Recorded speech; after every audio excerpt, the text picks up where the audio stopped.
asset finders. One of the functions of planning in building communities and strengthening communities is to develop an understanding of what are the assets within a given community or neighborhood or area, region, as opposed to focusing on deficits with a asset-based community development lens. We can take and develop on our strengths, and more importantly, this is a sustainable way of developing, because you aren't relying on the injection of outside resources. Now, that's necessary in many cases. We can talk about cases where that's necessary, but the sustainable benefit of asset-based development is that you're working with what already exists. It just may be calm, it may be flying under cover, it may be unawakened, but it's there.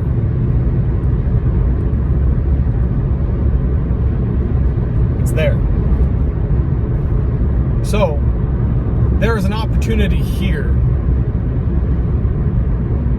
to use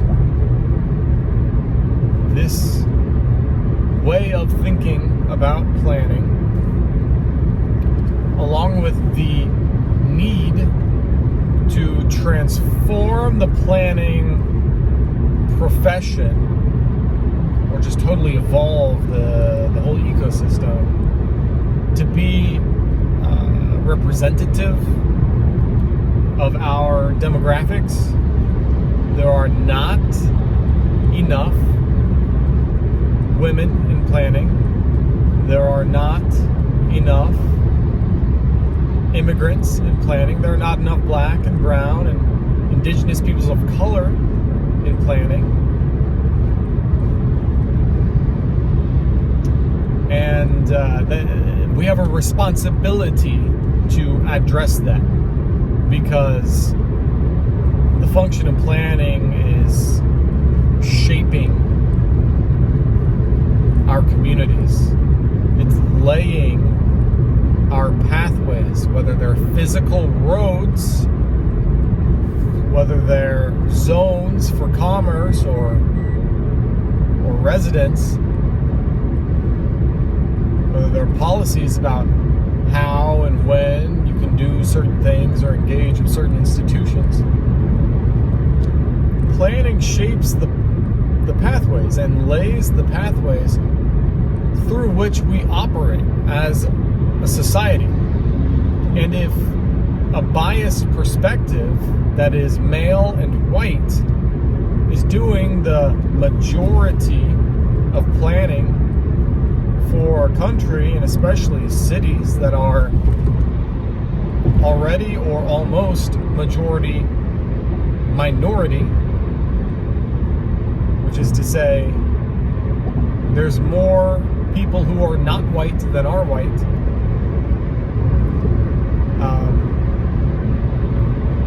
but if the planning is still being done from this male and white lens, that's a problem.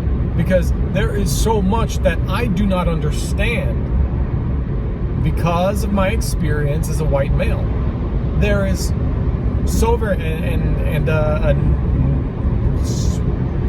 normally able one. There's so much that I don't understand.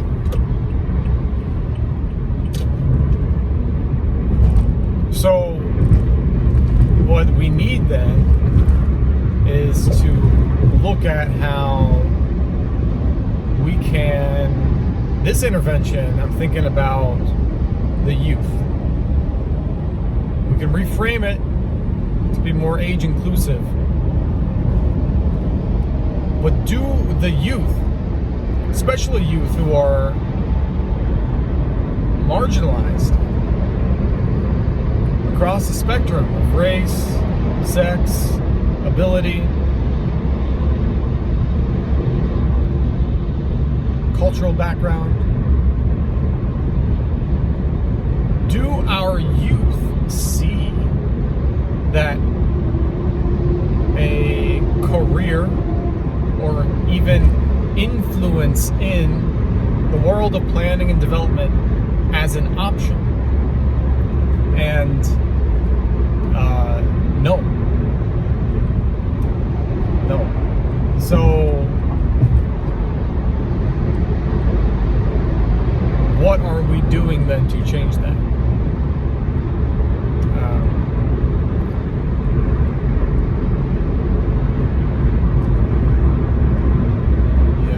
It's likely that not only are we not seeing it as an option for ourselves professionally, but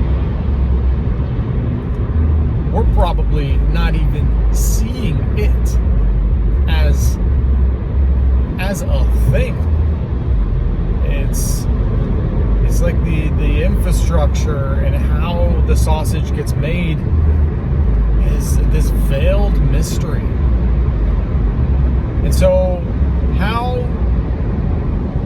can we, what does it look like to open up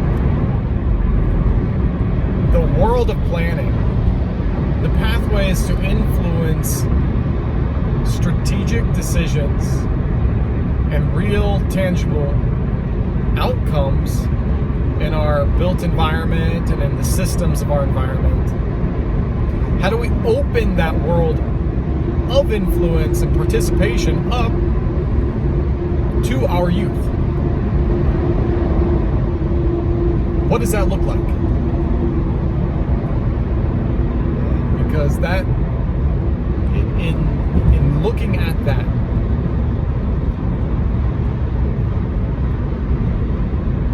in engaging that, we have an opportunity to unlock a future that we are presently unable to perceive because of the voices and perspectives that are governing the visions of our cities and of our nation.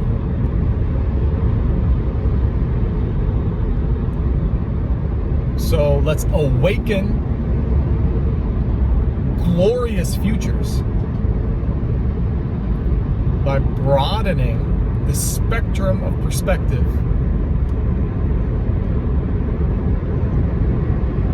guiding planning and development.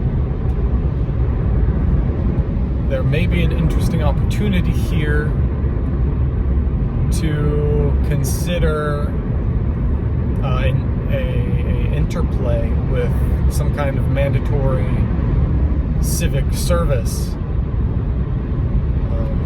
as inspired in me by, most recently, by General Stan McChrystal. I was listening to him on one of the A Bit of Optimism podcasts by Simon Sinek. I highly recommend Simon Sinek, S-I-N-E-K. Food for thought, digestion, integration, and action.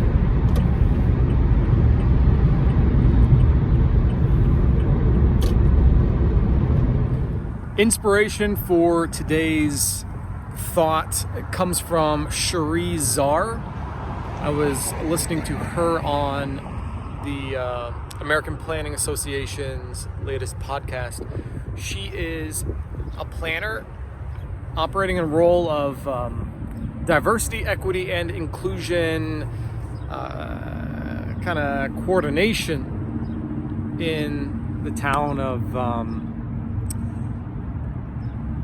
it's in North Carolina. And she's doing very interesting work, basically trying to understand, and then systematically addressing the city's way of including people and way of honoring the existence of people who don't look like me. And so the question is, who is benefiting, and then who is being left out, who's not benefiting from the way things are designed, and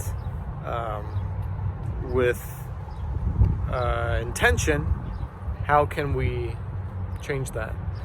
Her work is really awesome, really inspiring, and that's the point of tangent from which I went off to think, oh, what about the youth? Because she was talking about some of her work revolved around getting more women and people of color into the planning profession. I really appreciated that note, and I took off from there.